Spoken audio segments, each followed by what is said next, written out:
Assalamualaikum warahmatullahi wabarakatuh. Selamat pagi, siang, sore, malam semuanya. Bagaimana nih kabar kalian? Semoga selalu dalam keadaan yang baik-baik saja ya. Seperti biasa, saya di sini hadir kembali untuk kalian semua untuk membawakan sebuah cerita horor untuk menemani aktivitas harian kalian. Dan di video kali ini adalah lanjutan dari cerita kemarin ya, yang berjudul Lingkar Tumbal Pesugihan Keluarga Guntoro. Dan sekarang sudah sampai di part ketiganya. Nah, buat kalian yang baru nemu video ini, saya sarankan untuk tonton terlebih dahulu di part sebelumnya ya, agar kalian bisa memahami alur cerita di part kali ini. Dan sekarang adalah video yang ditunggu-tunggu buat kalian semua yang sudah menyimak cerita ini dari awal ya.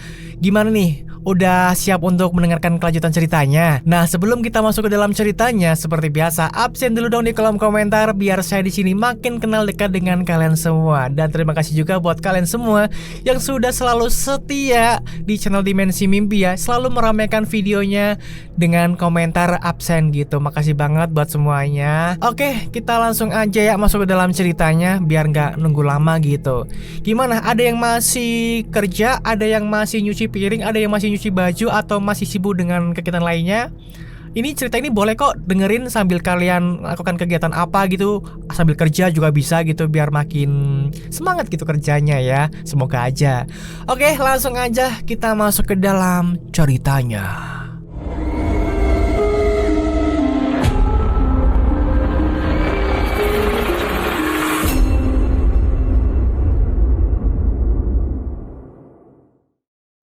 Lingkar Tumbal Keluarga Guntoro Part 3, Pesugihan Monyet. Mita masih belum menyadari akan perkataan Pak Hendro kepadanya. Dari wajah Pak Hendro sendiri muncul kecurigaan yang mendalam bagi Mita.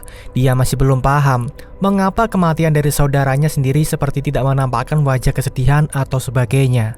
Kematian dari Pak Anto dan Ibu Anti yang dinilai sangat aneh ini membuat Mita semakin hati-hati terkait apapun yang memang belum diketahui di desa tempat dirinya berada. Sudah 4 hari dirinya berada di desa tersebut, berarti waktu liburannya hanya tersisa 3 hari saja. Ini sangat aneh, waktu berjalan dengan sangat cepat. Sudah 2 kematian yang bersifat sangat janggal di desa Ampiri. Para warga yang biasanya sering keluar ketika di sore hari, sekarang tidak ada satupun warga yang berani untuk keluar ketika waktu gelap akan tiba. Mereka lebih memilih untuk mengaji di rumahnya masing-masing agar terhindar dari gangguan yang sama seperti yang sudah terjadi di desa ini. Nah, pada hari itu, rumah Pak Hendro kedatangan seorang wanita tua yang menggunakan pakaian serba hitam. Mita pikir wanita tersebut baru saja pulang melayat mengunjungi orang yang sudah meninggal dunia. "Mana Hendro?" tanya wanita tua itu dengan nada yang kencang dan tegas. Mita yang mendapatkan gertakan semacam itu langsung masuk ke kamar dan memberitahu hal ini kepada Dita. Dita, ada tamu itu." "Siapa?" "Nggak tahu, katanya nyariin bapak kamu." Dita pun akhirnya keluar dari kamar dengan tujuan menemui tamu yang dimaksud oleh Mita. Bude, sendirian aja?" tanya Dita. "Mana bapakmu?" tanya balik wanita tua itu. Bapak biasanya lagi ke balai desa bareng ibu, Bude. Tapi sebentar lagi datang kok. Tunggu sebentar ya, Bude." Dita pamit izin ke belakang untuk mengambilkan minum dan cemilan untuk wanita yang disebut Bude tersebut. Wanita itu hanya terdiam sembari merogoh-rogoh tasnya yang sedari tadi berada di bagian pahanya. Mita yang memperhatikan wanita tua itu sempat merasa ketakutan dengan ekspresi wajah dan gelagat seperti wanita yang menyeramkan. Perlahan, wanita tua itu mengeluarkan sebuah bungkusan rokok dan korek dari dalam tasnya. Dia kemudian membakar secara terang-terangan rokok tersebut di hadapan Mita. "Apa kau lihat-lihat?" tanya wanita tua itu. Enggak Bu, saya cuma kaget aja," jawab Mita dengan polosnya. "Kaget kenapa? Emangnya perempuan boleh merokok ya?" Wanita tua itu hanya tertawa kegirangan di saat mendengar kalimat polos yang baru saja dilontarkan oleh Mita kepada dirinya. "Siapa namamu, Nak?"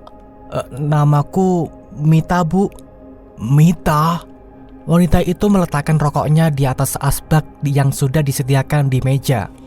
Perlahan tatapan wajahnya berubah sangat drastis. Dia tersenyum lebar dan, "Bu, ibu kenapa?" "Nggak apa-apa. Namamu cantik sayang. Tidak lama kemudian, Dita kembali datang sembari membawakan minuman dan beberapa cemilan. Bersama dengan itu juga, Pak Hendro dan juga Bude Gusti datang sembari membawakan plastik hitam yang berukuran sedang. "Loh, Mbak ada di sini?" tanya Pak Hendro. "Hari ini kamu cair, Yandro," ucap wanita tua itu.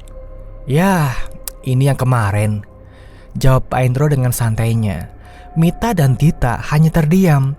Mereka berdua tidak mengerti pembahasan dari topik khusus yang dibicarakan para orang tua. Oh ya, kenalin.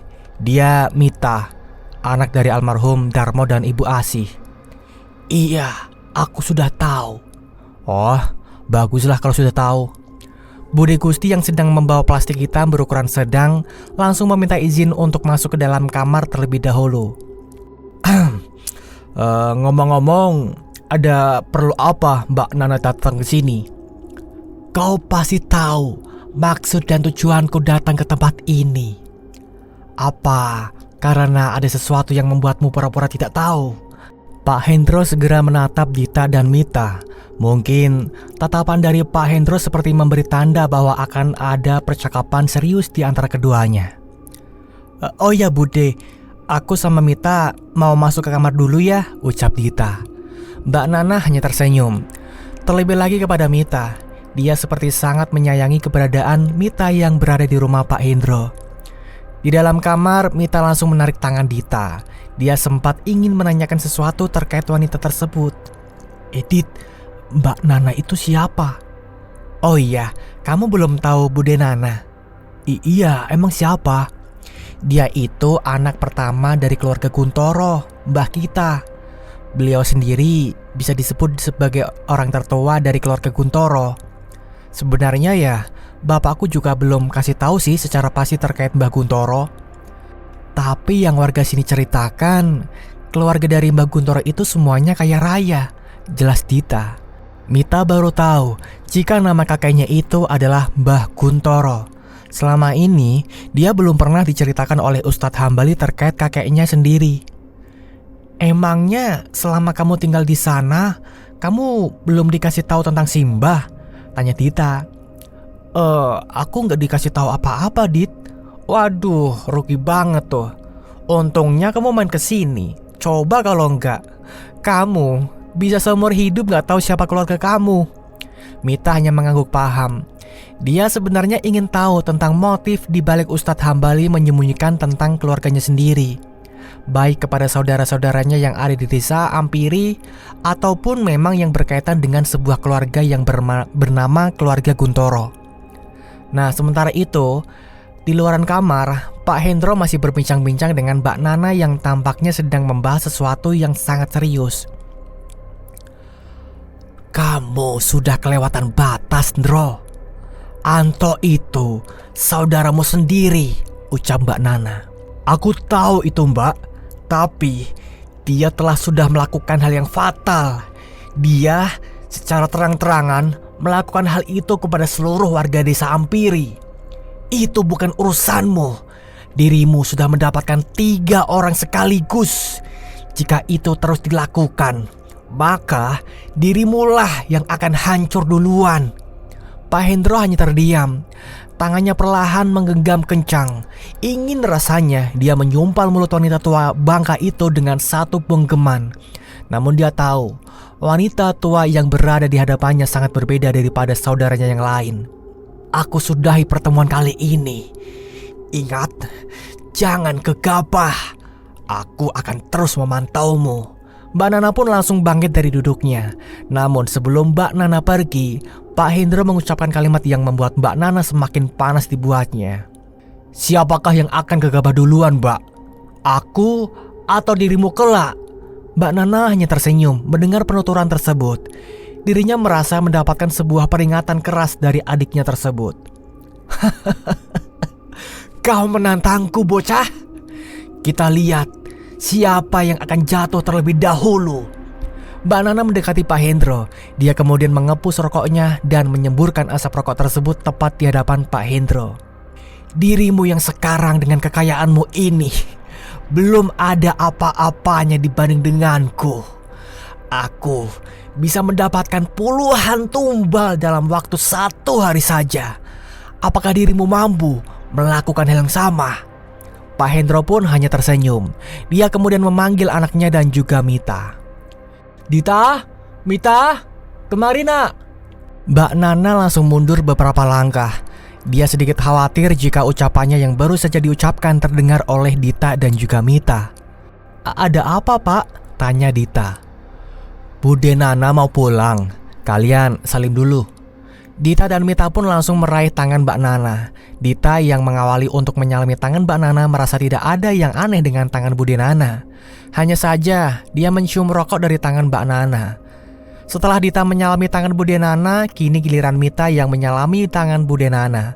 Akan tetapi Pak Hendro langsung berdiri tepat di belakang Mita. Mita, Pak D izin menutup matamu ya. Pak Hendro menutup mata Mita dengan kedua tangannya. Raut wajah Mbak Nana langsung berubah tatkala tangan Mita menyentuh tangannya. Apa yang ingin kau lakukan, Hendro? Tanya Mbak Nana kepada Pak Hendro. Pak Hendro pun hanya tersenyum saja.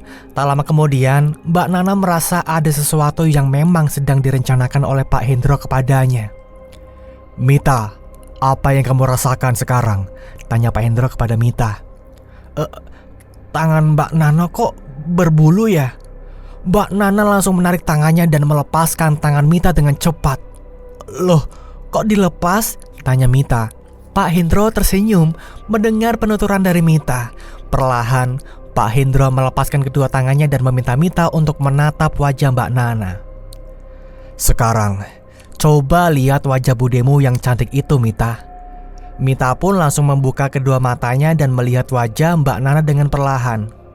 Apa yang kamu lihat, Mita? Mita yang melihat wajah Mbak Nana langsung berteriak histeris. Monyet! Mbak Nana langsung pergi meninggalkan Pak Hendro dan yang lainnya dengan wajah penuh amarah.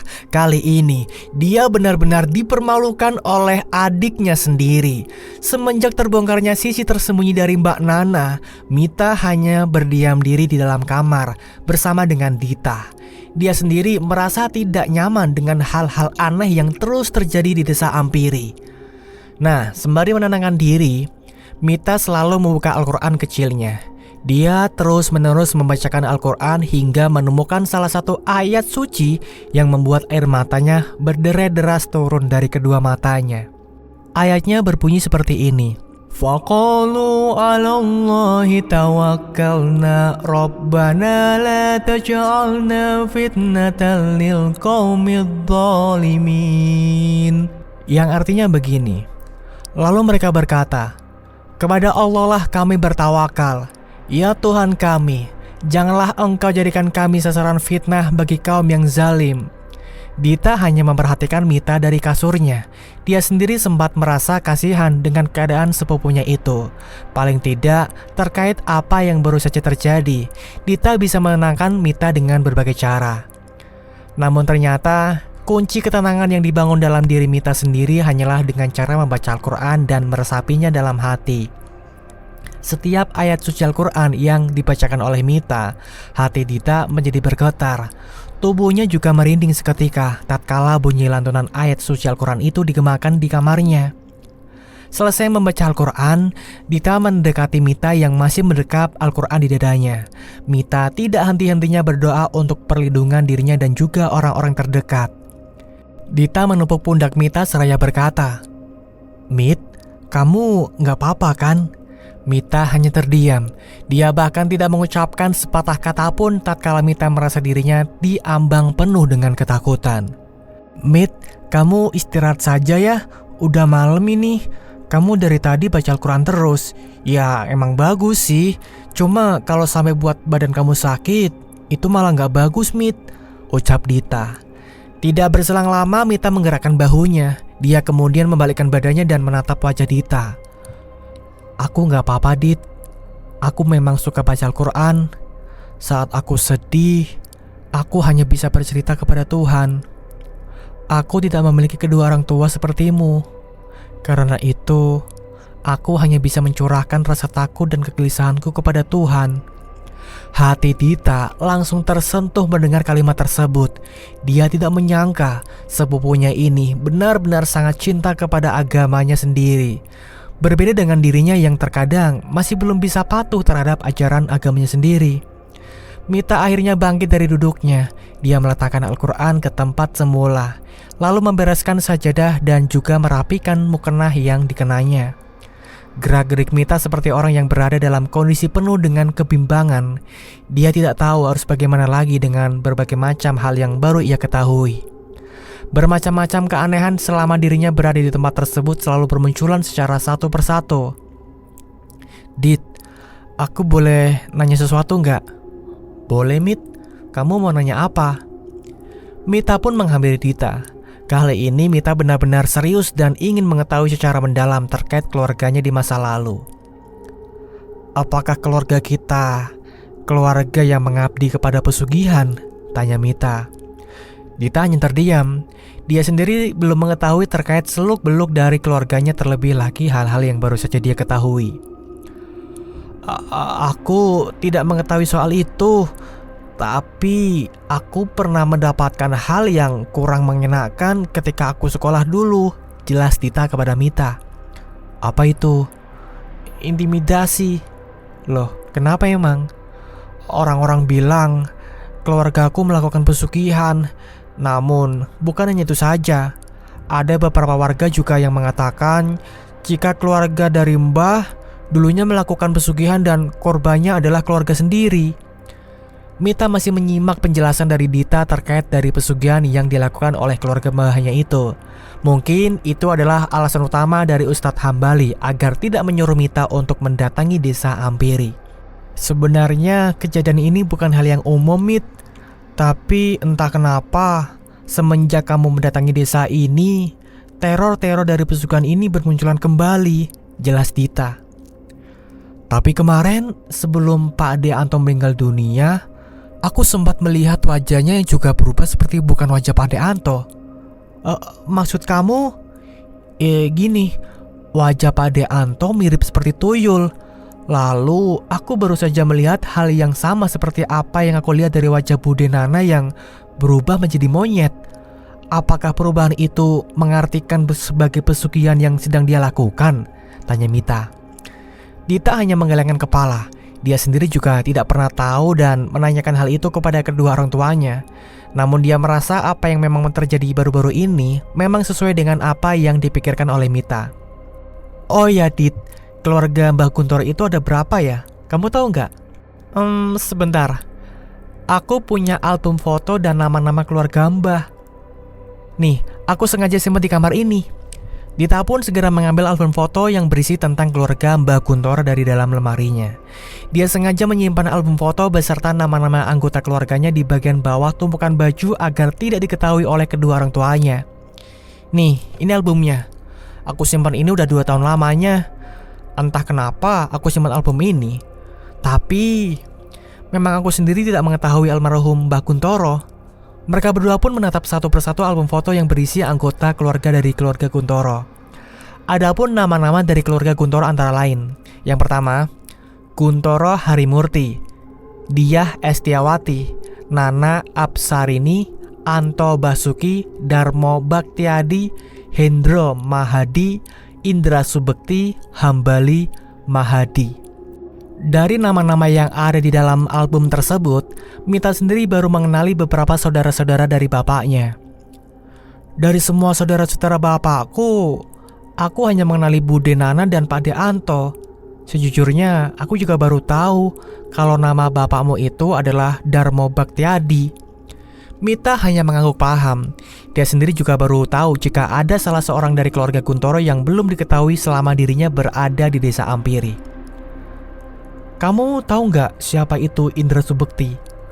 "Aku kurang tahu, Mit. Tapi kata bapak, kalau Pak Le Indra itu rumahnya dekat kuburan. Dia hanya hidup sendirian di sana semenjak anak dan istrinya terkena penyakit aneh dan meninggal dunia dengan cara yang aneh juga." "Penyakit aneh, Dit?" "Iya bener. Aku sendiri belum pernah tahu orangnya seperti apa. Bapak bilang Pak Le Indra itu sangat tertutup dan tidak pernah bersosialisasi dengan warga sini. Dita pun langsung menutup album itu.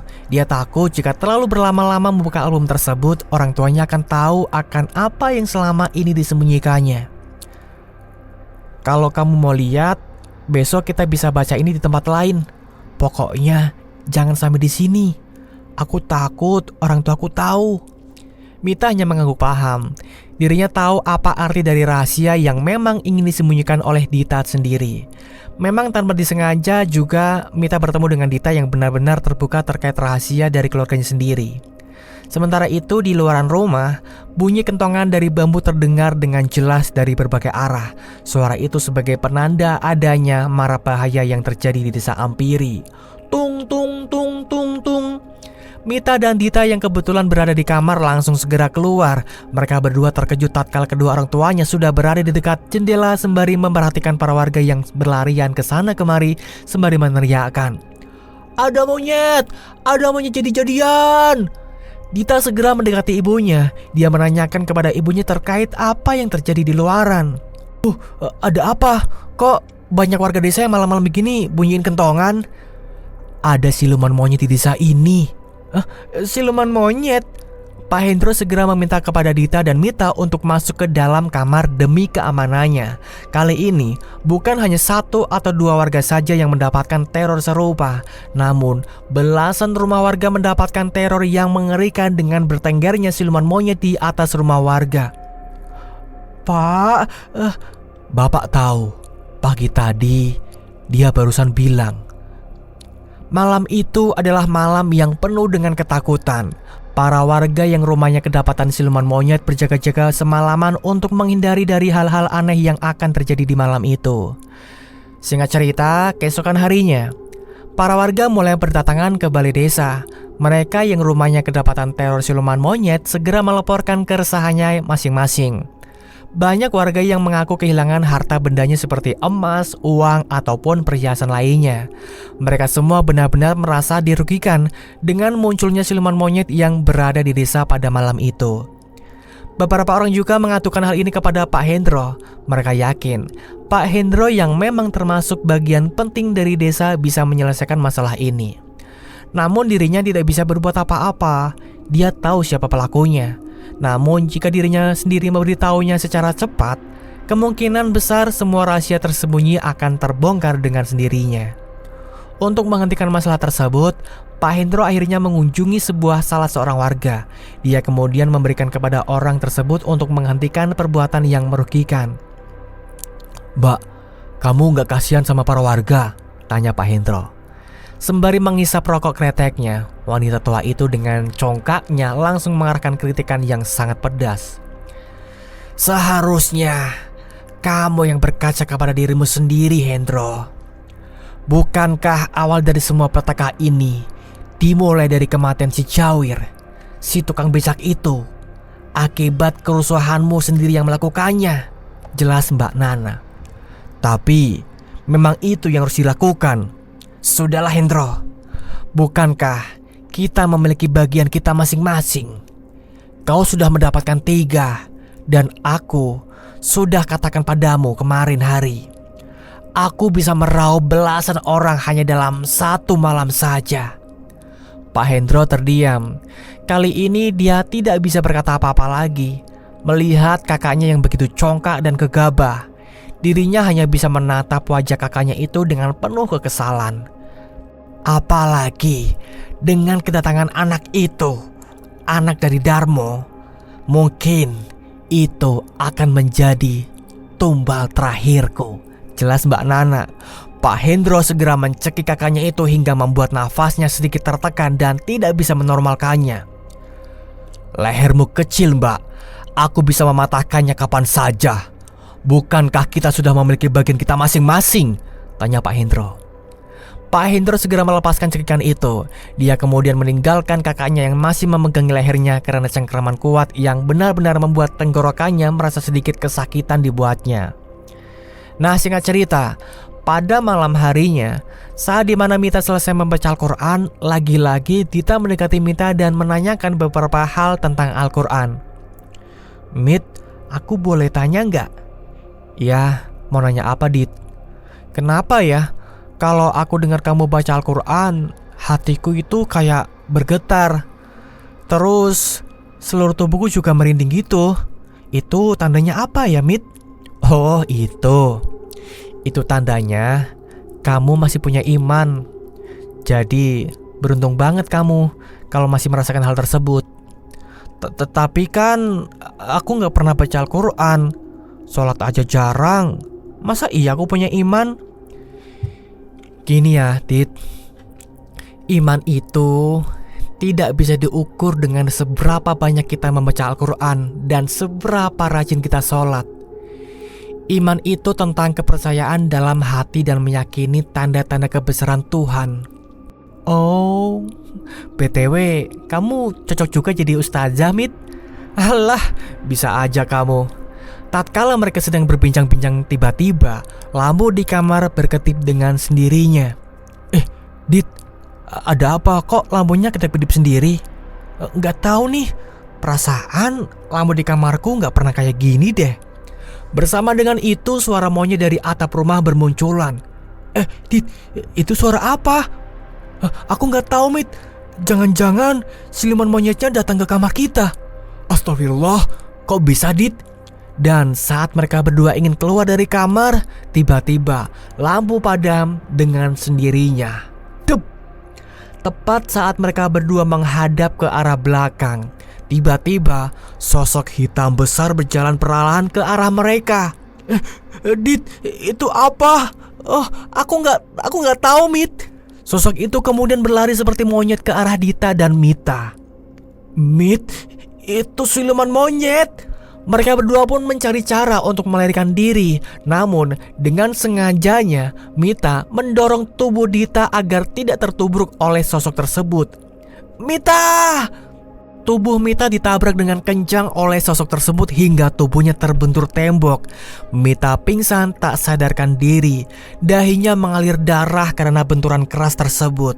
Bersama dengan itu, kedua tangan Mita diseret secara perlahan. Dita hanya berteriak histeris sembari memanggil kedua orang tuanya. Bapak! Ibu! Mita diseret siluman monyet! Siluman monyet yang mendengar kalimat itu langsung menatap wajah Dita dengan penuh amarah. Bersama dengan itu, dari luaran rumah para warga langsung membunyikan kentongan sembari membunyikan kerinceringan. Hal ini membuat sosok tersebut meninggalkan Mita dan berlari ke arah belakang rumah dengan cara menembus tembok kamar Dita. Para warga segera mengejar sosok tersebut yang akhirnya mengarah kepada salah seorang rumah warga yang ternyata itu adalah rumah dari Mbak Nana. Pak Hendro pun segera meminta kepada para warga untuk menggeledah rumah Mbak Nana. Dan benar saja, Mbak Nana sedang berada di dalam ruangan khusus sembari mengenakan mantel hitam. Raut wajahnya seperti penuh dengan kekesalan dan tampak kelelahan. Dia sendiri tidak terkejut saat para warga mendatanginya sembari membawa benda tajam. Namun yang ingin dia lihat adalah wajah Pak Hendro, adiknya sendiri. Tatapan Mbak Nana saat menatap wajah adiknya itu seperti tatapan yang penuh dengan kebencian. Kau ingin menyamakan seperti bapak, ah? Tanya Mbak Nana kepada Pak Hendro. Sudah ku bilang, jangan pernah sentuh Mita. Pak Hendro hanya tersenyum. Para warga pun segera menangkap Mbak Nana dan membawanya ke rumah khusus yang berdekatan dengan perkebunan untuk nantinya diusir dari desa Ampiri. Para warga menahan untuk 1 hari saja agar Mbak Nana tidak bisa lagi melakukan perubahan wujud.